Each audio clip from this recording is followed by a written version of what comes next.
Bonjour et bienvenue à cette capsule sur les threads. Aujourd'hui, nous allons commencer des sujets beaucoup plus amusants. Donc, en vue de la prochaine vidéo, la partie 2 sur l'initiation à la programmation orientée objet, je vais vous initier à des concepts qui sont un peu plus complexes que les variables, les propriétés et les fonctions et les méthodes. Donc, nous allons commencer sur les threads. Les threads, c'est une façon de créer des processus complètement indépendants du système principal qui pourra effectuer des petites tâches en parallèle à l'exécution principale. Alors, allons-y.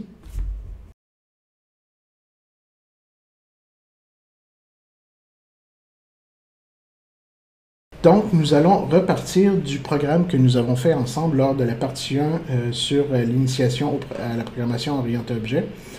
Si vous vous rappelez bien, c'était une lampe avec une ampoule et un interrupteur. Donc, si on regarde le côté visuel de la chose, c'est ça. Et si on l'exécute pour se rappeler qu'est-ce que c'était, bon, ben, c'était une petite lampe que si on appuyait dessus un nombre X de fois, ça brûle l'ampoule, on appuyait sur le bouton, on change l'ampoule et on est reparti pour jusqu'à X fois l'allumer et l'éteindre et on est reparti. Pour lancer le principe de thread là-dedans, je vais aller dans la classe lampe dans lequel je vais me créer une variable privée de type booléenne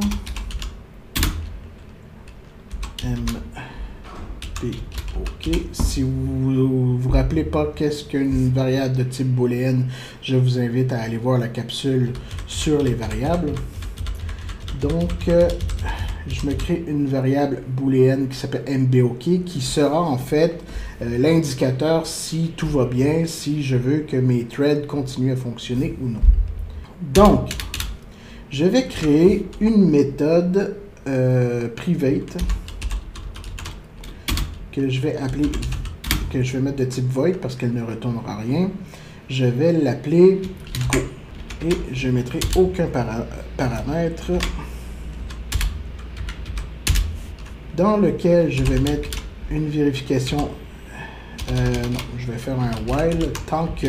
Le while, c'est une boucle qui veut dire tant que. Tant que la condition qui est à l'intérieur du while est remplie, on continue. Et ça boucle tout le temps indéfiniment tant que la condition est remplie. Donc, je dis tant que mbok. Donc, ça veut dire tant que je veux que ça continue.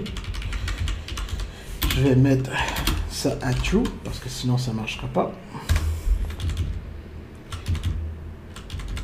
Et ensuite, je vais prendre mon interrupteur et je vais appuyer dessus. Qu'est-ce que ça fait? Pour l'instant, rien du tout. Parce qu'on n'a pas créé ce qu'on appelle le thread. Pour créer le thread, je vais rajouter ici un using pour aller au plus court. Donc, system.threading, point virgule. Donc ici, je vais me créer un thread que je vais appeler thgo égal à new thread.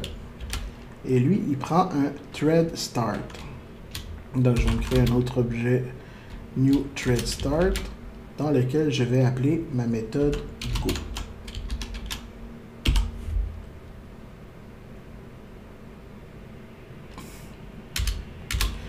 Donc maintenant, je vais faire go.start pour démarrer mon thread. Donc, qu'est-ce que ça va faire? C'est que ça va créer un processus complètement séparé de la lampe qui, lui, va appuyer sur le bouton de l'interrupteur sans arrêt. Donc, si je fais comme ça, le processus s'emballe parce qu'on a oublié de faire quelque chose. On a oublié de dire thread.sleep une seconde. Le montant qui est à l'intérieur du sleep, c'est en millisecondes. Donc, pour avoir 1 seconde, il faut mettre 1000. Donc, ce que je lui dis, c'est que à chaque fois que tu appuies sur le bouton, tu attends 1 seconde. Parce que sinon, si je ne fais pas ça, le processus s'emballe parce qu'il appuie sur le bouton plus vite que ce que l'interface est capable de montrer les états. Donc, comme vous avez vu, la lumière était déjà brûlée, mais aussitôt que j'ai appuyé sur le démarrer, la lumière était pratiquement brûlée en partant parce qu'il avait fait beaucoup plus que 10 le temps que l'interface s'affiche. Donc, et voilà, à toutes les 1 seconde, il appuie sur l'interrupteur. Tac, tac, tac, tac. Jusqu'à ce qu'il arrive jusqu'à 10 et la lumière va tomber brûlée. Et voilà, la lumière est brûlée. Donc, si j'appuie sur changer l'ampoule, touc, la lumière est revenue correctement et c'est reparti pour un tour jusqu'à ce que l'ampoule soit brûlée. Maintenant, nous allons nous rajouter un autre thread, un autre processus, qui lui, on va l'appeler check.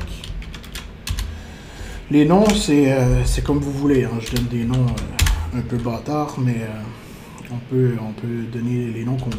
Donc, while mbok. Et je vais faire que m ampoule est égal à new ampoule. Je ne sais pas si vous vous rappelez, on avait fait ce principe-là lors du bouton changer ampoule. En réalité, je fais simplement reprendre ce qui est dans changer ampoule et je le remets à l'intérieur de mon check. Et cette fois-ci, je vais mettre un sleep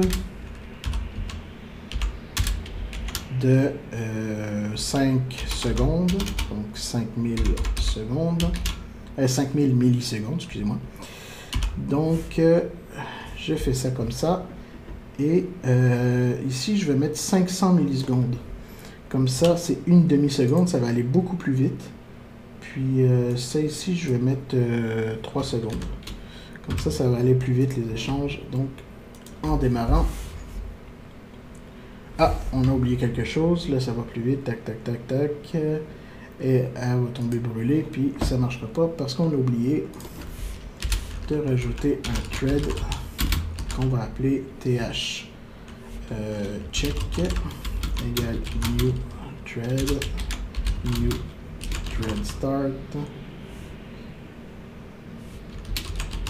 Thread start, c'est un paramètre qui est demandé pour créer un thread. Un thread start, c'est le point d'entrée en fait du thread. Donc, qui est sous forme d'objet. Donc, je l'envoie vers ma méthode check. Et je vais lancer thcheck.start.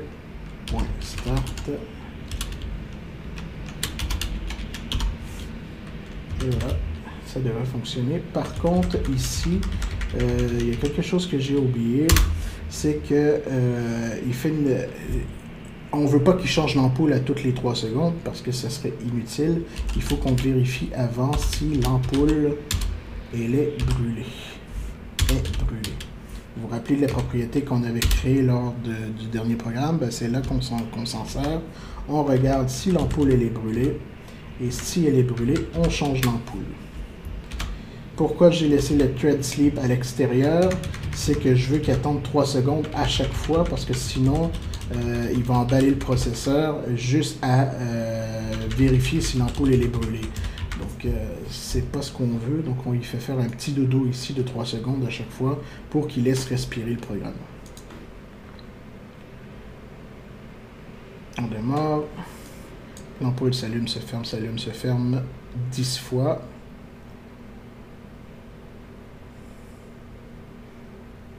Et voilà, elle est brûlée. Et pouf, l'ampoule s'est remplacée tout seul.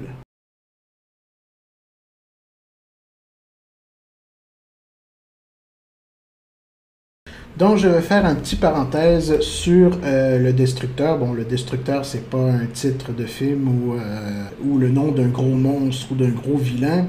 Le destructeur est en fait, on a ici le constructeur qui, lorsqu'on crée l'objet de la lampe, va initialiser les valeurs des variables et des composantes.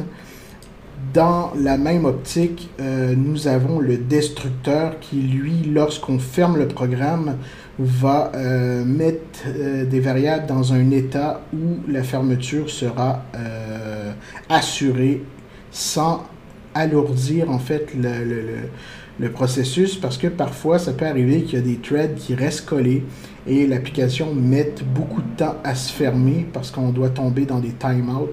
Donc pour éviter ce genre de choses-là, on va créer ce qu'on appelle, excusez-moi, c'est un tilt qu'il faut mettre.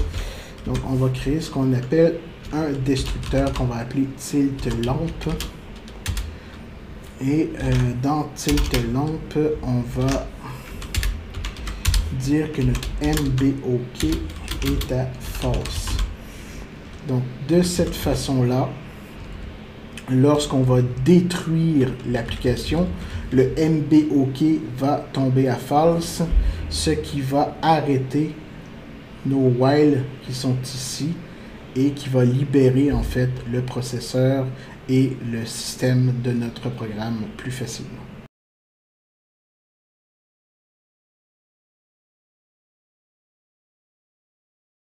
Donc, merci d'avoir été avec nous aujourd'hui. Nous nous voyons sur d'autres capsules bientôt. Les prochaines seront faites sur les événements et les délégués.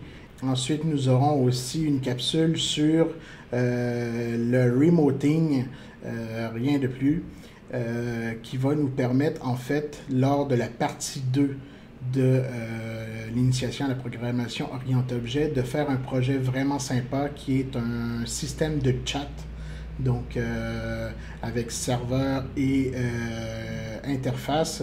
Donc nous allons monter en plusieurs parties un petit système de chat qui va vous permettre de discuter avec des amis via vos propres interfaces et vos propres serveurs.